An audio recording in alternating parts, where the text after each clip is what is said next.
Olá a todos, sejam muito bem-vindos. Estamos retornando à leitura do nosso livro Pecados Intocáveis e hoje nós vamos ler o capítulo 12 e falar sobre o egoísmo.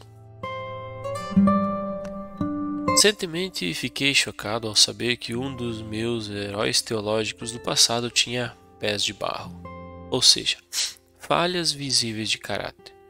Um de seus amigos e admiradores escreveu: mesmo com todas as suas falhas gritantes, ele foi uma das pessoas mais espetaculares que conheci. Quais eram essas falhas gritantes? Esse mesmo amigo descreveu meu herói como alguém insensível, egoísta, controlador.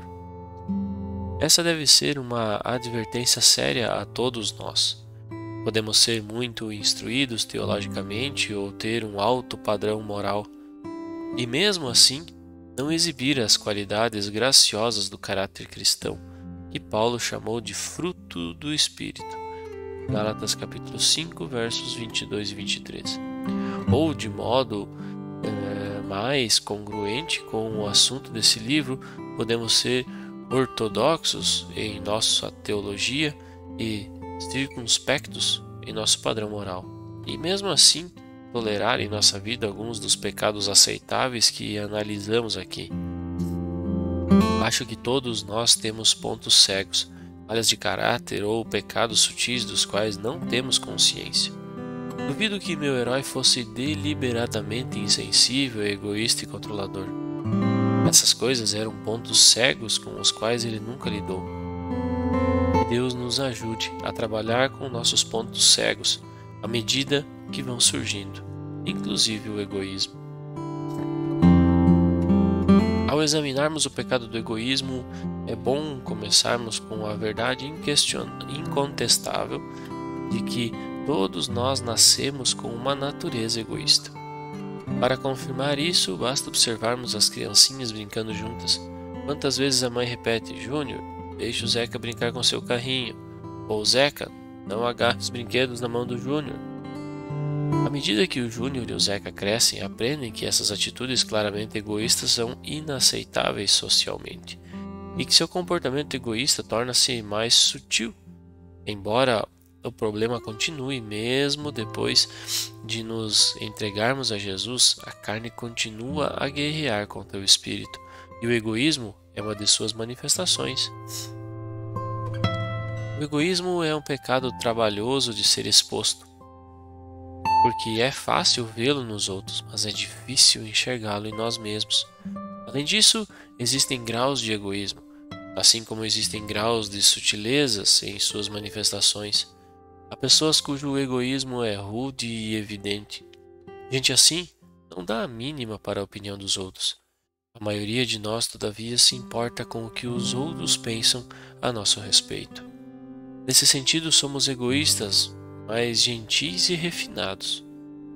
O egoísmo pode se manifestar de várias formas, mas nesse estudo sobre pecados intocáveis, vou discorrer sobre 4 áreas de egoísmo que o egoísmo se manifesta nos cristãos. A primeira é o interesse. Paulo escreveu em Filipenses capítulo 2, verso 4: cada um cuide não somente dos seus interesses, mas também dos interesses dos outros. Ao usar o termo interesse, Paulo referia-se a preocupações e necessidades de outras pessoas.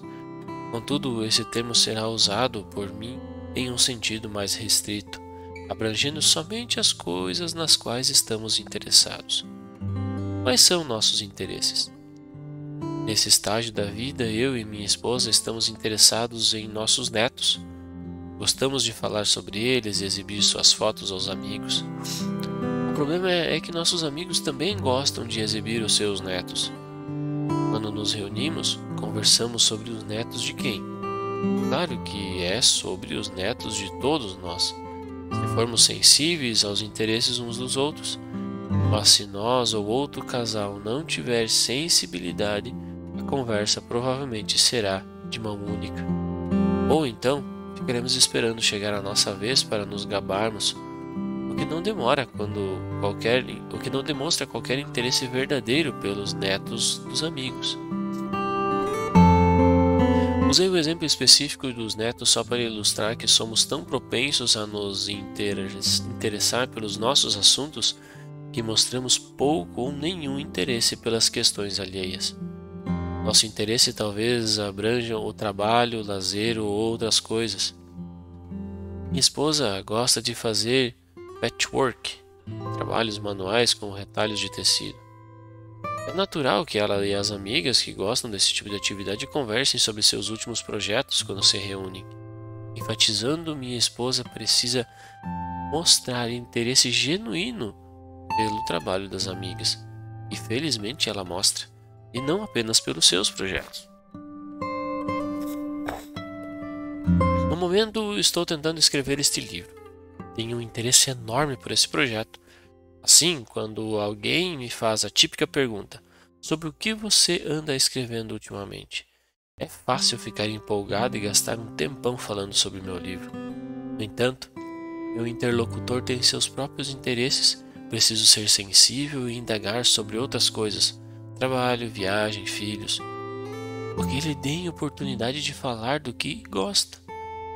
Para testarmos como está o nosso egoísmo em relação às coisas que nos interessam, basta refletirmos na conversa que acabamos de ter com alguém, ou com um casal, e compararmos o tempo que gastamos falando de nossos interesses com o tempo que gastamos ouvindo as outras pessoas. Concordo que essa forma de egoísmo parece tão inofensiva que você não entende por que incluir o assunto nesse livro. Na pior das hipóteses, egoísmo tem cara de grosseria e nada mais, e geralmente é visto como falta de consideração, mas não como um pecado. Todavia, é um sintoma de egocentrismo. O egoísmo revela que nos preocupamos somente com a nossa vida.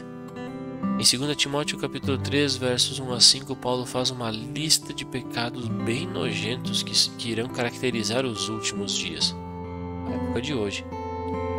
A lista menciona os amantes de si mesmo. Amantes de si mesmo é uma boa descrição de pessoa egoísta. O amante de si mesmo é, antes de qualquer coisa, egocêntrico. Em caso extremo, o egocêntrico não dá mínima para os interesses, necessidades e desejos dos outros. Só se interessa por si mesmo, e suas conversas egocêntricas refletem essa postura. A segunda área em que o egoísmo se manifesta é o tempo. É mercadoria preciosa e cada um de nós tem quantidade fixa de tempo em um dia. Alguém pode ser tão rico a ponto de ter dinheiro sobrando, mas pouquíssimas pessoas têm tempo de sobra. Todos nós somos ocupadíssimos, então é fácil ser egoísta com o nosso tempo. Ouviu-se um marido dizendo à esposa: "Meu tempo é mais valioso do que o seu." Isso é egoísmo descarado, e todos nós somos capazes de agir da forma semelhante, ainda que de modo mais gentil. Sejamos nós homens ou mulheres, velhos ou jovens, geralmente guardamos nosso tempo para nossos próprios interesses. A moça pede que a amiga lhe dê uma ajuda na tarefa da faculdade, no entanto, a amiga tem que estudar para um teste. Ela deve usar o seu precioso tempo com a outra ou com si mesma, ou pode ajudar com certa relutância. E quanto à primeira estudante, ela tem sido egoísta ao pedir ajuda quando sabe que a outra tem que estudar para esse teste? Somos egoístas quando guardamos obsessivamente o nosso tempo e também quando tiramos vantagem do tempo de outras pessoas. Nos dois casos, pensamos primeiramente em nós e em nossas necessidades. É no lar que o egoísmo em relação ao tempo é mais notório. Geralmente marido e esposa, e até certo ponto os filhos, são responsáveis pelas tarefas domésticas. Muitas vezes alguém reluta em ir além da tarefa que lhe foi estabelecida. Isso não é minha obrigação. O filho talvez reclame quando a mãe diz para ele fazer a tarefa de um irmão. Em geral, os adultos não são tão abruptos em suas reações, mas o egoísta raramente enxerga as necessidades dos outros membros da família. Também não sente pena de quem está sobrecarregado naquele momento. Dificilmente oferece, eu faço isso para você. A Bíblia, porém, nos adverte: levai os fardos uns dos outros e assim cumprireis a lei de Cristo. Gálatas, capítulo 6, verso 2. Fazer mais do que nossa obrigação e ajudar outra pessoa é um modo de carregar o fardo dos outros. A terceira área em que o egoísmo se manifesta é o dinheiro. Pesquisas revelam que os americanos que vivem no país mais rico do planeta ofertam menos de 2% de sua renda para obras de caridade e instituições religiosas. Embora nos orgulhemos de nossa generosidade após uma catástrofe mundial, os fatos revelam que, de modo geral, nós, os americanos, somos muquiranas com nosso dinheiro e até mesmo bem indiferentes às necessidades, inclusive as físicas e materiais, dos menos afortunados. Além disso, preferimos contribuir para causas mais dramáticas. A doação monetária para as vítimas do tsunami que atingiu o litoral da Indonésia em 2004 foi extraordinária. Mas para as vítimas do quase igualmente devastador terremoto do Paquistão em 2005, as doações foram pífias. Esse assunto é importantíssimo para os cristãos. O apóstolo Paulo ensinou: alegrai-vos com os que se alegram, chorai com os que choram. Romanos capítulo 12, verso 15. O apóstolo João pergunta: quem, pois, tiver bens do mundo e vendo seu irmão em necessidade fechar-lhe o coração, como o amor de Deus pode permanecer nele? 1 João capítulo 3, verso 17. Juntos, esses dois versículos ensinam que nossos corações devem se compadecer dos necessitados e que devemos exercitar essa compaixão por meio das ofertas. Como já observamos em outro capítulo, cada centavo que recebemos, até mesmo do nosso salário que ganhamos com o nosso trabalho, é uma dádiva de Deus. Temos de ser administradores desse dinheiro, não gastar tudo em nosso próprio benefício ignorando as necessidades dos outros. Estudaremos mais sobre isso no capítulo 20. A quarta área em que o egoísmo se manifesta é a descortesia. Essa característica se manifesta de várias formas. A pessoa grosseira jamais leva em conta o que suas atitudes causam nos outros. A pessoa que sempre chega atrasada e deixa os outros esperando é descortês. Quem fala alto ao celular a ponto de perturbar quem está ao redor é egoísta e descortês. Assim como é descortês o adolescente que larga a sua bagunça na cozinha para outro limpar. Sempre que não damos a mínima para o efeito das nossas atitudes, que as nossas atitudes exercem sobre as pessoas, somos egoístas e grosseiros. Pensamos só em nós mesmos. Mas também deixamos de levar em conta os sentimentos dos outros.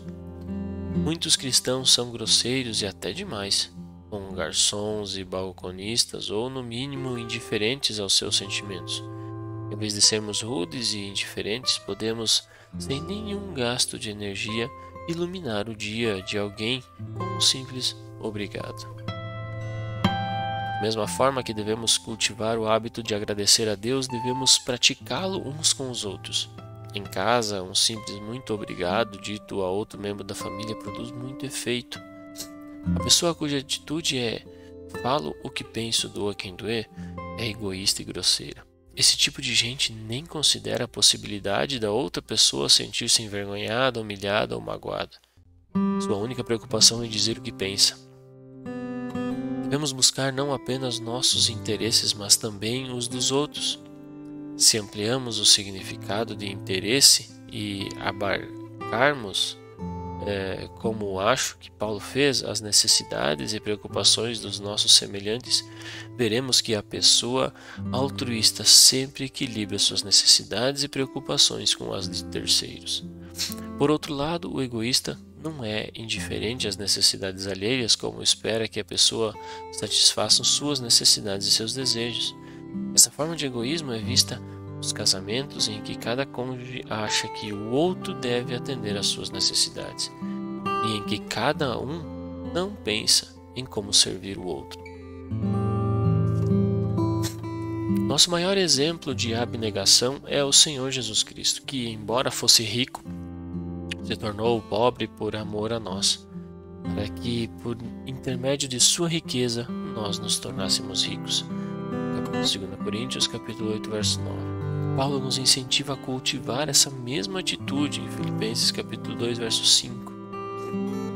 Os exemplos mais notáveis que o mundo já viu, tanto de egoísmo quanto de abnegação, ocorreu na época da peste bubônica que assolou a Europa em 1348, causando a morte de cerca de 40% de sua população. A peste se espalhava tão rapidamente que quando alguém era infectado, geralmente a família toda também morria. Assim, por muitas vezes os familiares se mudavam de imediato e deixavam o doente morrer sozinho. Muitos padres cuidavam dos enfermos e moribundos e também acabavam morrendo. Alguns padres se recusavam a ajudar. Foi dito sobre aquela época que os melhores padres morreram e os piores continuaram vivos. Viver de modo abnegado provavelmente não custará a nossa vida, mas nos custará alguma coisa. Custará nosso tempo e dinheiro. Custará mostrarmos interesse nas preocupações e nos interesses dos outros. Custará também o aprendizado de sermos sensíveis às emoções e aos sentimentos alheios. O egoísmo é bastante comum nos lares, entre os membros da família. Fora de casa, geralmente nos comportamos melhor e agimos como pessoas educadas, embora muita gente seja egoísta não importa onde esteja. Em casa, porém, colocamos de lado as restrições artificiais que não fazem parte do nosso verdadeiro caráter. Como é difícil enxergarmos o próprio orgulho. Seria bom pedir que os familiares apontassem as áreas em que nosso egoísmo se manifesta. Contudo, devemos fazer isso sem adotarmos uma postura defensiva e sem partirmos para a retaliação, apontando assim o egoísmo da outra pessoa. Depois devemos nos arrepender dos pecados gerados pelo egoísmo e orar para que o Espírito Santo nos capacite a lidar com essas características. No início deste capítulo mencionei que é fácil enxergarmos o egoísmo nos outros, mas é difícil reconhecermos em nós. Acho que todos nós somos propensos a ser egoístas de uma forma ou de outra, porque o velho homem pecador continua guerreando contra as nossas almas. Assim, por favor, não desconsidere este capítulo, achando que ele não se aplica a você. De fato, peço que você o releia e coloque nas ilustrações que usei. Ore para que o Espírito Santo lhe mostre evidências de egoísmo em sua vida e deixe que ele use seus familiares como agentes para esse fim. Encerramos aqui o capítulo 12 e nós possamos, como sempre, meditar nas palavras desse capítulo para que elas possam penetrar no nosso coração, possam trabalhar no nosso modo de agir e a gente também possa trazer à tona em nós mesmos onde estamos sendo falhos nesse quesito, que nós possamos meditar nessas palavras e que elas realmente possam fazer sentido para nós e possam trazer frutos para que nós possamos abandonar as práticas egoístas do nosso dia a dia. No próximo encontro vamos ler o capítulo 13. Aguardo vocês.